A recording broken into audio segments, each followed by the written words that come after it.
আমি এখন দাঁড়িয়ে মূর্তি নদীর মাঝখানে। আমার এদিকে রয়েছে গরুমারা ন্যাশনাল পার্ক, আর এদিকে রয়েছে ডুয়ার্সের রিসর্ট, যেখানে আমাদের রাত্রিবাস।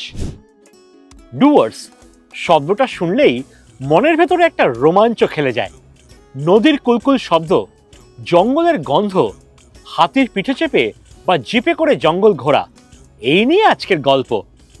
আছে মূর্তি নদীর ধারে এই রিসর্টে আমাদের থাকার অভিজ্ঞতা। আর আমার গল্পে খাওয়া দাওয়া থাকবে না তা কখনো সম্ভব? চলুন তাহলে অ্যাডভেঞ্চার শুরু করা যাক।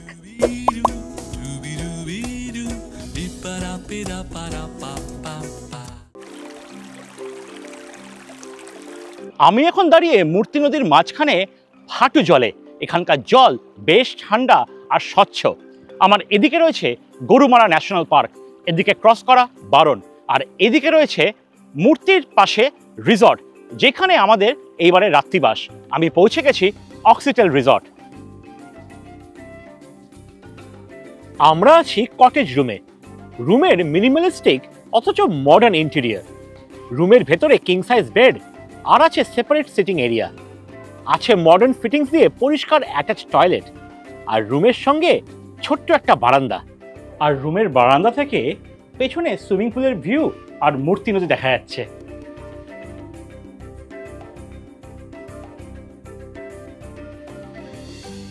চলে আসলাম অক্সিটেলের রেস্টুরেন্টে লাঞ্চ করতে। আর আজকের লাঞ্চে বাঙালি খাবার।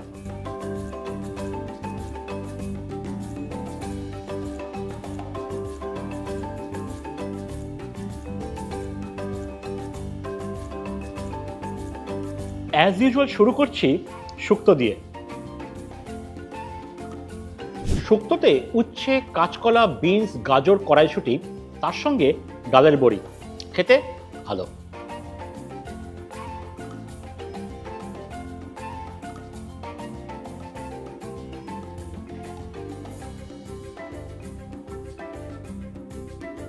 এইবার খাবো মুসুর ডাল, সঙ্গে আছে ঝুরি আলু ভাজা আর বেগুন ভাজা।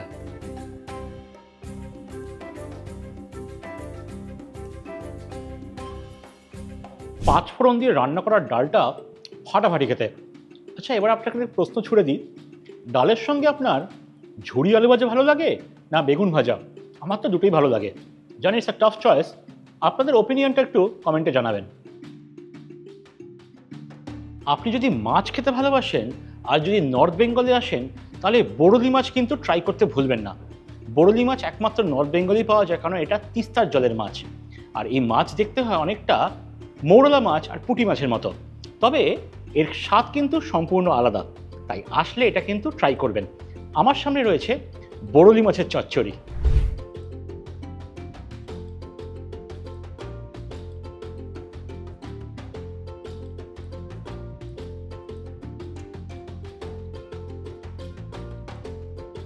আপনি যদি ট্যুরিস্ট হিসেবে বাজারে বড়লি মাছ কিনতে যান, তাহলে কিন্তু আপনি ঠকে যেতে পারেন।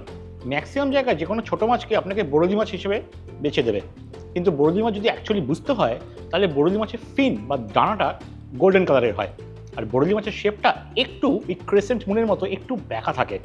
এটাই হচ্ছে বড়লি মাছ চেনার অথেন্টিক ওয়ে। বড়লি মাছের চচ্চড়ি বানানো হয় আলু, বেগুন আর পেঁয়াজ দিয়ে।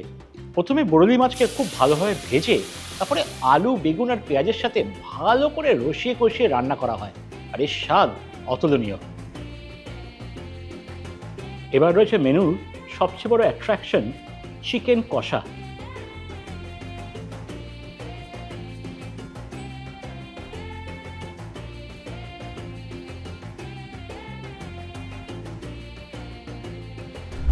চিকেন কষাটা তুখর হয়েছে।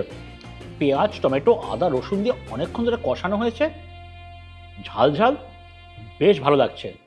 আর মাংসটা কিন্তু একদম নরম।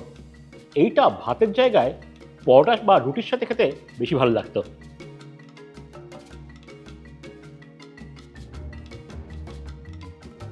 আর এইবার বাঙালির অতি প্রিয় টমেটো খেজুরের চাটনি।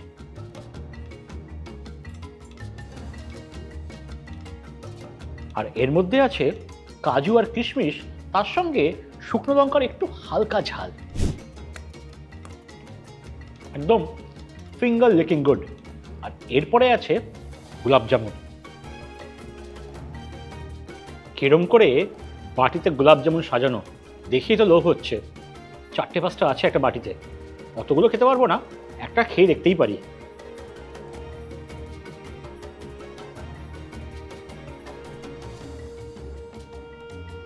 জমিয়ে লাঞ্চ করা শেষ, এবার যাব গরুমারা ফরেস্টে জিপ সাফারি করতে।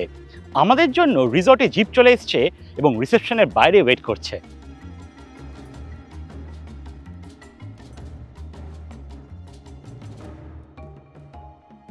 আমরা এখন চললাম গরুমারা ফরেস্টে জিপ সাফারি করতে। জিপ রিসর্টে চলে এসছে, আর রিসর্ট থেকে ফরেস্টের এন্ট্রি প্রায় 8 ঘন্টা মতো দূর। ওপেন হুড জিপে দাঁড়িয়ে এই যে যাচ্ছি, এটাই অ্যাডভেঞ্চার। জঙ্গলের ভেতরে সাইটিং তো কপালের উপরে, কিন্তু অ্যাডভেঞ্চার গ্যারান্টেড। অলরেডি কিন্তু আমি অ্যাডভেঞ্চারের গন্ধ পেতে শুরু করেছি। চারদিকে জঙ্গল, জঙ্গলের মাঝখানে জিপ একদম 60-70 কিলোমিটারে ছুটছে।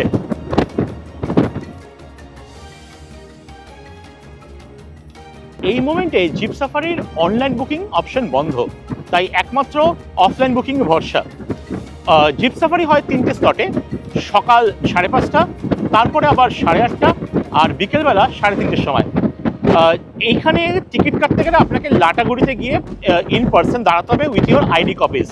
তাই এত ঝামেলা না করে আপনি যে রিসর্টে থাকছেন সেই রিসর্টকে বলে দিলে ওরাই অ্যারেঞ্জ করে দেবে। গাড়ি রিসর্টে চলে আসবে, আপনাকে পিক করে দেবে, আপনাকে ঘোরাবে, ঘুরিয়ে আবার রিসর্টে ড্রপ করে দেবে। সম্পূর্ণ প্যাকেজের খরচা আসবে 3,300 টাকা মতো। আর এই একটা জিপে 6 জন চড়তে পারেন। আপনি নিজের জন্য পুরো জিপটা বুক করে নিতে পারেন।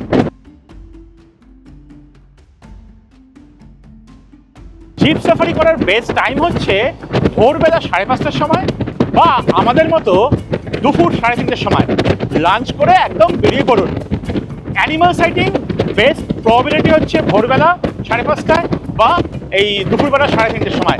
এই সময় ওরা জল খেতে আসে, কিন্তু প্রবাবিলিটি হাই হলেও সব কিছু কপালের উপর ডিপেন্ড করছে। তবে অ্যাডভেঞ্চার 100% গ্যারান্টেড।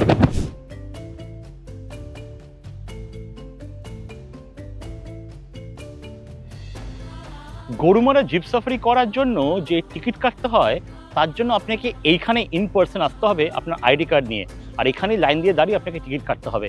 এখান থেকেই জঙ্গলে ঢোকার সব রকম পারমিশন দেওয়া হয়। আর যদি আপনি সেই সব ঝামেলা না নিতে চান, আপনার হাতে সময় কম আছে, তাহলে আপনি রিসর্টকে দায়িত্ব দিয়ে দেবেন, রিসর্ট সব কিছু করিয়ে দেবে।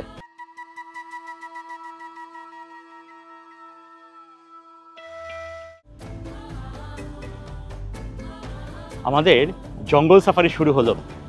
নিঝুম পরিবেশ, চারদিকে শুধু পাখির আওয়াজ, আর গাছের ফাঁক দিয়ে সূর্যের আলো উকি মারছে। দারুণ দারুণ লাগছে। কিন্তু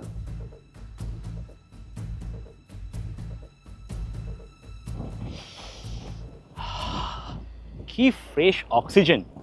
কিছু হোক না হোক, ফুসফুস ভরে এরকম ফ্রেশ অক্সিজেন নিয়ে নিন। একদম ন্যাচারাল ওয়ে অফ ডিটক্সিফিকেশন। জঙ্গলের গন্ধটাই কিন্তু অসাধারণ। আর যদি এই জঙ্গলে আসার লোভ আপনার লাগে, মানে আপনার যা খরচা হবে ভাবতে পারবেন না। মানে জঙ্গলে ভ্রমণ হচ্ছে one of the most expensive part of any trip. আমরা এখন জঙ্গলের বাফার জোন দিয়ে যাচ্ছি। বাফার জোন মানে যেখানে গাছগুলোকে আর্টিফিশিয়ালি লাগানো হয়। তাই এখানে সবকটা গাছের এক হাইট, মানে একই গ্যাপে লাগানো, মানে আর্টিফিশিয়াল ওয়েতে করা।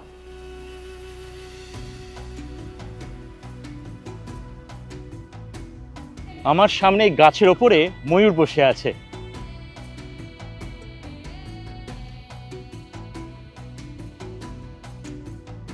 বাফার জোন ক্রস করেই আমরা দুদিকে প্রচুর চা বাগান, ধানের ক্ষেত দেখতে পেলাম। অ্যাকচুয়ালি ফরেস্টের ভেতরে যে ট্রাইবাল ভিলেজ আছে, সেই গ্রামবাসীদের, মানে ট্রাইবাল ভিলেজার্সদের জীবিকার জন্য এই ধান চাষ বা চা বাগানের চাষ করা হয়। এগুলো ফরেস্ট ল্যান্ড, মানে যারা চাষ করছে তারা ওই ধান বা চা বিক্রি করতে পারবে, কিন্তু ফরেস্টে জমি বিক্রি করতে পারবে না। আর এই ট্রাইবালসরাই এই ফরেস্টের ব্যাপারে যেসব রাস্তার কাজ হয়, গাছ কাটার কাজ হয়, মানে টুকটাক যেসব মেনটেনেন্স কাজ হয়, এরাই করে। বাফার জোন ছাড়িয়ে আমরা এগিয়ে চলেছি কোর এরিয়ার দিকে। মানে কোর এরিয়া ঢুকবো ঢুকবো করছে। আর কোর এরিয়ায় এই গাছগুলো বিশাল বড়, আর এগুলো বহু বছরের পুরনো গাছ। কোর এরিয়ার নিয়ম হচ্ছে এইখানে না আপনি গাছ লাগাতে পারবেন, না আপনি গাছ কাটতে পারবেন। আর যদি কোনো গাছ ভেঙে যায় বা হাতি কোনো গাছ উপড়ে ঢালে, সেই গাছ ওইখানেই পড়ে থাকবে, সেই গাছ তোলা হয় না। মানে জঙ্গলের ন্যাচারাল নিয়ম। কোর এরিয়া ঢোকার সাথেই ফরেস্টের ল্যান্ডস্কেপ পুরো চেঞ্জ হয়ে গেল। এতক্ষণ যেরকম ধরনের ফরেস্টের রাস্তা দেখছিলাম, এখানে সম্পূর্ণ অন্যরকম।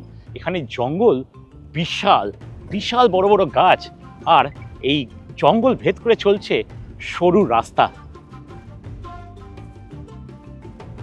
আচ্ছা, একটা জিনিস আপনাদের ক্লিয়ার করে দিই, আপনারা যখন জঙ্গল জিপ সাফারি করছেন তখন কিন্তু জিপ কোর এরিয়ার ভেতরে ঢুকবে না, কারণ সেটা অ্যালাউড নয়, একমাত্র ফরেস্টের গাড়ি ভেতরে যায়।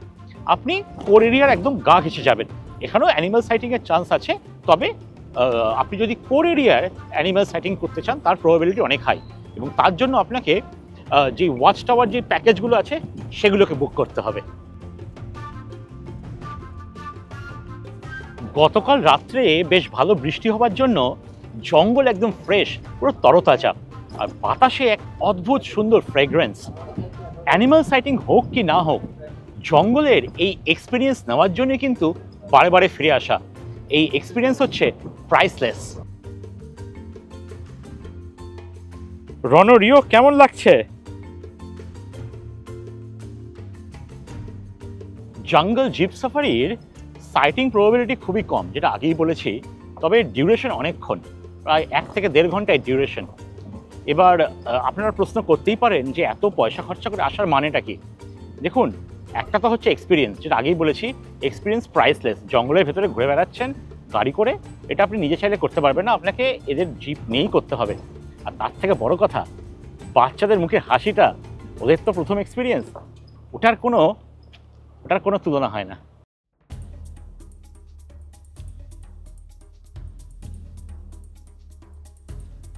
বেশ অনেকটা এরিয়া জুড়ে অক্সিটাল রিসর্ট, চারদিকে প্রচুর গ্রিনারিজ।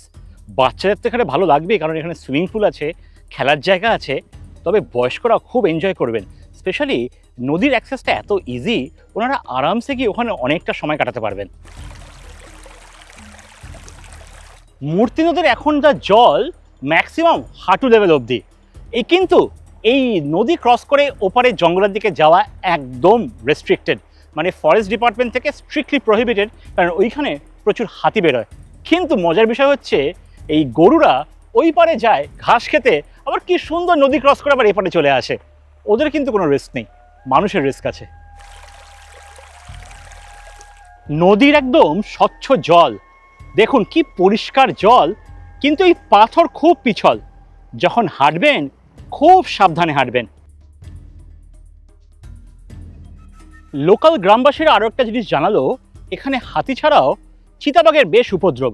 কয়েকদিন আগেই একটা গরুকে অ্যাটাক করেছিল, মানুষদের অ্যাটাক করে, তাই খুব সাবধান। মানে মূর্তি নদীর ধারে যখন আপনি দাঁড়াবেন খুব অ্যাডভেঞ্চারাস লাগবে, ভালো লাগবে, ঠান্ডা জল, কিন্তু এগুলো মাথায় রাখবেন প্লিজ। আবার বলছি, দয়া করে নদী ক্রস করে ওপারে যাবেন না।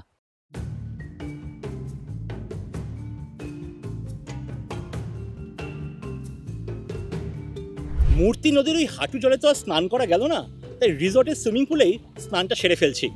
আর আমার পেছনে রয়েছে গরুমারা ফরেস্ট। সানসেটের সময় যেহেতু এসছি, তাই ফরেস্টের উপরে রক্তিম আভাটা দেখতে দারুণ লাগছে।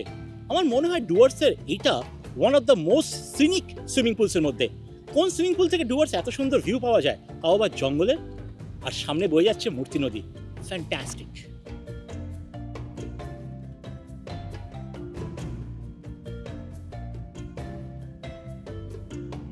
লাঞ্চ করতে চলে আসলাম রিসর্টের রেস্টুরেন্টে।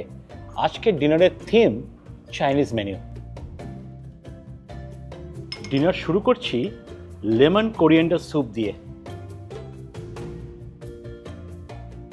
স্যুপে লেবু আর ধনেপাতা ফ্লেভার তো আছেই, তার সঙ্গে মাশরুম, গাজর, বাঁধাকপি আর বেবিকর্ন। দারুণ স্যুপ। আর এর মধ্যে দেওয়া হয়েছে আদা কুচি, যেটা গলার পেছনে গিয়ে হিট করছে। Fantastic soup. স্টার্টারে আছে ক্রিসপি চিকেন,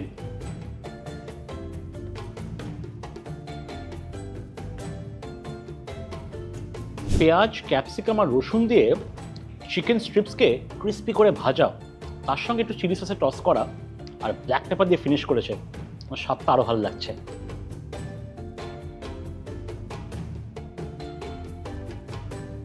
মেইন কোর্সে আছে এগ চিকেন ফ্রাইড রাইস আর তার সঙ্গে সুইট অ্যান্ড সাওয়ার প্রন।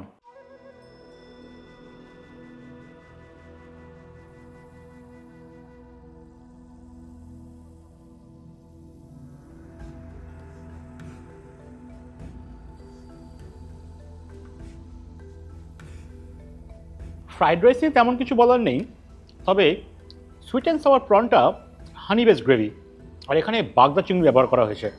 প্রনের সাইজগুলো বেশ ভালো, আর প্রন একদম জুসি, ওভারকুক করা হয়নি, ভালো লাগলো।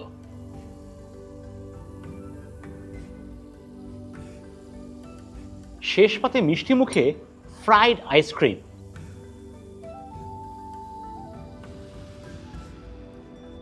ভেতরের ফিলিংয়ে ভ্যানিলা আইসক্রিমের স্কুপ, ব্রেডের মধ্যে ভ্যানিলা আইসক্রিমের স্কুপ ভরে তারপরে ব্রেডটাকে এগ হোয়াইট দিয়ে ওয়াশ করে আউটার কোটিংটা থাকে হচ্ছে ক্রাশড কর্নফ্লেক্স দিয়ে।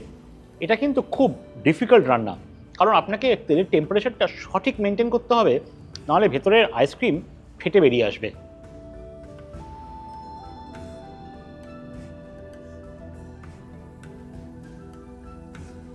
এত ভালো ডিনারের এন্ডিং হলো, ইনফ্যাক্ট দিনটা শেষ হলো ভাবিনি। খুব ভালো দিন কাটলো আজকে। আবার আপনাদের সঙ্গে দেখা হচ্ছে কাল সকালবেলা।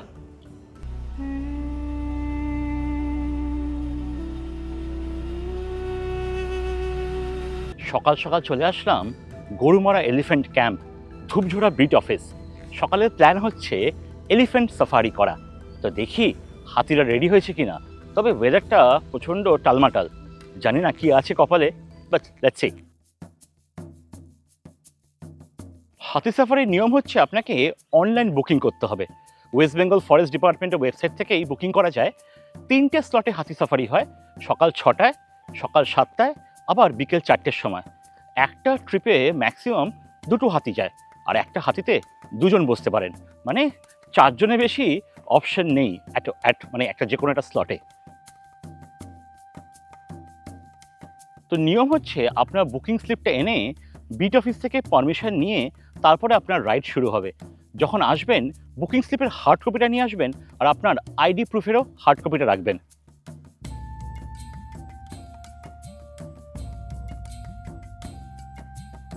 আমাদের এলিফ্যান্ট রাইড কিন্তু শুরু, আর আমার সঙ্গে শ্লোক বসেছে এই হাতিতে, আর অন্য হাতিতে রনু আর সোনালি বসেছে। একদম নিঝুম নিস্তব্ধ জঙ্গল, আর তার মধ্যে ভোরবেলায় প্রথম হাতি সাফারি। দেখি কপালে কিছু দেখা মিলে কিনা, না হলে জঙ্গলটাকে অনুভব করব। এটাই তো এই ট্রিপটার বা এই রাইডের ইউনিকনেস। আমি যে হাতিতে চড়েছি ওর নাম হচ্ছে জেনি, ওর বয়স হচ্ছে 31। আর সোনালি আর রণ যে হাতিতে চড়েছে তার নাম হচ্ছে মাধুরী, তার বয়স হচ্ছে 20। একটা হাতির আয়ু মানুষের মতনই কিন্তু 60, 70, 80 বছর বাঁচে। এবার হাতি মেন ট্র্যাক থেকে ঘন জঙ্গলে ঢুকছে।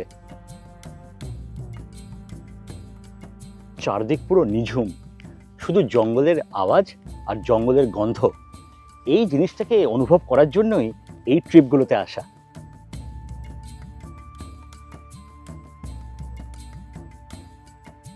সামনে এক পাল ইন্ডিয়ান বাইসন দেখতে পাচ্ছি।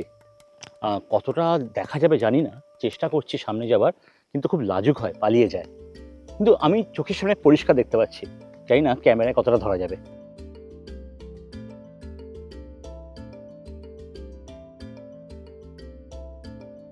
আমরা দাঁড়িয়ে পড়েছি মূর্তি নদীর ওপরে। হাতিদের ওয়াটার ব্রেক চলছে, অনেকটা আসলো তো, ওদেরও তো জল খেতে লাগে, কিন্তু মানুষের জল খাওয়ার এই মোমেন্টে কোনো অপশন নেই। আরও একটা জিনিস দেখেছেন তো, আমি রেইনকোট পরে আছি, আকাশের হালত খুব খারাপ, পুরো থমথমে হয়ে আছে, যে কোনো সময় মানে পুরো শাওয়ার খুলে দেবে। আর প্রচণ্ড হিউমিড, মাঝে মাঝে চশমাও পুরো ফগি হয়ে যাচ্ছে। এটাতেই মজা করছি, এটাতেই এনজয়মেন্ট করছি। দেখেছেন কি সুন্দর ড্রামাটিক ল্যান্ডস্কেপ। এই হচ্ছে আমাদের ডুয়ার্স। কি সুন্দর না? এই জন্য কিন্তু বারে বারে ডুয়ার্সে ফিরে আসা হয়।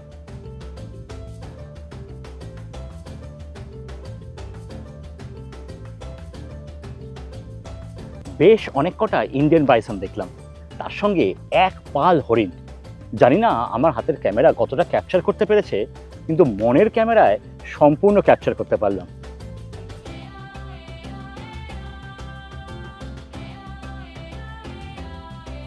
আমাদের সামনে যে মাঠটা দেখা যাচ্ছে, ওখানে এখন সানরাইজ হচ্ছে, আর তার সামনে রয়েছে বেশ কয়েকটা ময়ূর আর হরিণ।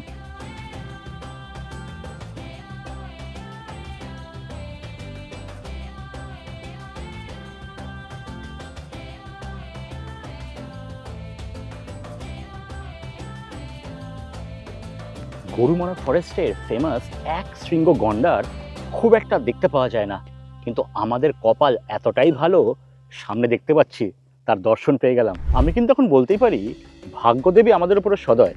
মাহুদ ভাই বললেন এতগুলো কিন্তু অ্যানিমাল সাইটিং হয় না, বাইসন, হরিণ, পিকক, তারপর সিঙ্গেল হর্নড রাইনো, মানে এটা তো বোনাস। আর ভাগ্যদেবীর নাম নেওয়ার সাথে ঘন কালো মেঘ চিরে বেরিয়ে পড়লো সূর্যের আলো। আহা, কি লাগছে, কিন্তু প্রচন্ড গরমও লাগছে। আমার সামনে রয়েছে চিতাল হরিণ, বার্কিং ডিয়ার আর ময়ূর। কি সিন, মানে আমি তো ভাবতেই পারছি না, এত ভালো আমাদের কপাল। মানে সব রকম অ্যানিমাল গরুমারা জঙ্গলে যা আছে সব দেখতে পেলাম, শুধু চিতাবাঘকে দেখা হলো না।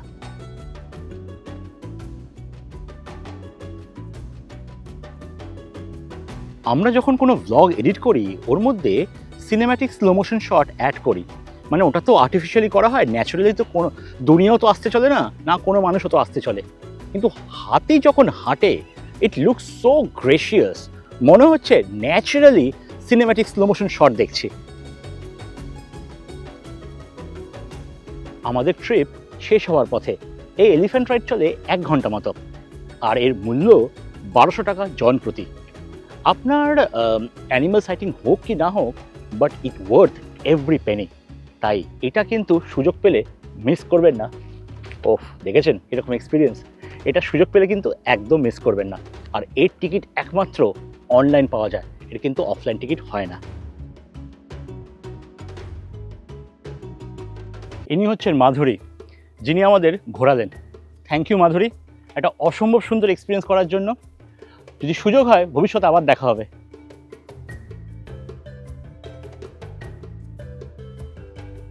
জেনি, যার পিঠে আমি চড়েছিলাম, thank you Jenny, thank you, খুব ভালো ঘুরিয়েছো, থ্যাংক ইউ।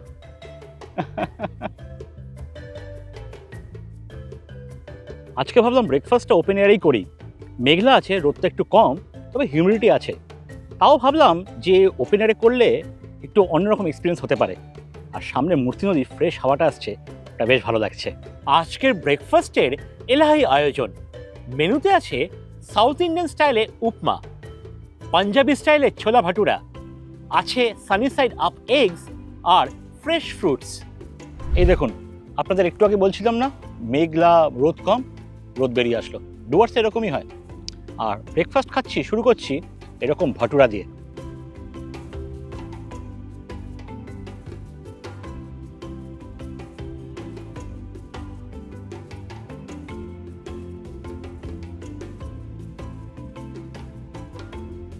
এই দেখুন, আবার রোদ চলে গেল, মেঘলা হয়ে গেল, এটাই চলছে। যাই হোক, ছোলা ভাটুরাটা বেশ ভালো খেতে, স্পেশালি ভাটুরাটা মনে হচ্ছে কয়েকটা মেরে দিতে পারবো আরামসে।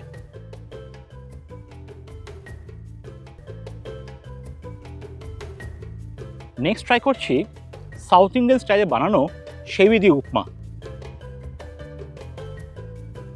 সর্ষে আর কারি পাতার ফোড়ন দিয়ে রান্না করা সেবাইতে দেওয়া হয়েছে কাজু বাদাম, গাজর, ক্যাপসিকাম আর পেঁয়াজ। ছোলা ভাটুরা আর উপমা খেয়ে পেট ভরে গেছে। আরও অনেক কিছু ছিল, সেগুলো ট্রাই করতে পারলাম না, তবে এরকম ফ্রুট প্ল্যাটার মিস করা যায় না।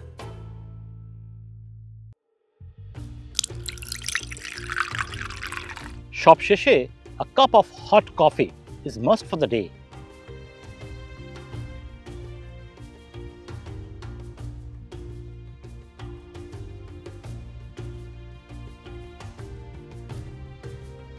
এই রিসর্টে 3 ধরনের রুম আছে। একটা হলো কটেজ, যেখানে আমরা আছি, যার ট্যারিফ 4500। এছাড়া আছে এক্সিকিউটিভ রুম, যার ট্যারিফ 4000 রুপিস। তার উপরে আছে ফ্যামিলি রুম, যেখানে 4 জন থাকতে পারেন, যার ট্যারিফ হচ্ছে 6000 রুপিস। ট্যারিফের সঙ্গে জিএসটি এক্সট্রা আর ব্রেকফাস্ট ইনক্লুডেড। বুকিং করার জন্য স্ক্রিনে দেওয়া নাম্বারটায় কল করে নেবেন, আর জিজ্ঞেস করতে ভুলবেন না এখন কি অফার চলছে। আর আসার জন্য গুগল ম্যাপসের লিঙ্কটা ডেসক্রিপশনে দিয়ে রাখলাম। এইবার বলুন কেমন লাগলো আজকের ব্লগ। ভালো লাগলে লাইক আর শেয়ার করতে ভুলবেন না। ট্রাভেল আর ফুড মিলিয়ে কী ধরনের কন্টেন্ট দেখতে চান একটু কমেন্ট সেকশনে জানাবেন। তবে তার আগে চ্যানেলটাকে সাবস্ক্রাইব করে দেবেন, কারণ আপনাদের এক একটা সাবস্ক্রিপশন এই চ্যানেলকে অনেক দূর অব্দি সাপোর্ট করবে। আর এভাবে চ্যানেলের পাশে থাকবেন, তাহলে তো এরকম আরও ইন্টারেস্টিং কন্টেন্ট বানানোর এনকারেজমেন্ট পাবো। তাহলে আসি আজ, দেখা হচ্ছে পরবর্তী এপিসোডে। ততদিন ভালো থাকবেন, সুস্থ থাকবেন। টাটা।